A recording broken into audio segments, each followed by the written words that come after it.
ত্রয়োদশ জাতীয় সংসদ নির্বাচনের মধ্য দিয়ে ১৭ বছরের কষ্ট নির্যাতন নিরসন হবে আগামী ১২ তারিখ বলে মন্তব্য করেছেন বিএনপির কেন্দ্রীয় নেতা অ্যাডভোকেট এম রুহুল কুদ্দুস তালুকদার দুলু।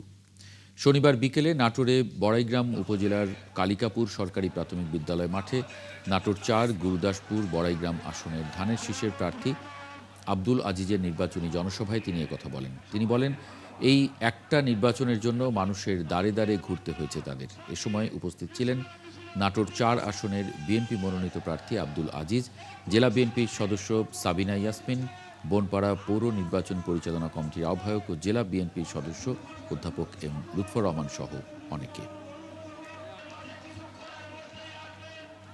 আমাদেরকে প্রায় ২০টা বছর মানুষের দ্বারে দ্বারে ঘুরতে হয়েছে, আমাদের অনেক ভাইকে মৃত্যুবরণ করতে হয়েছে শুধু এই ১২ তারিখের এই একটা দিনের জন্য।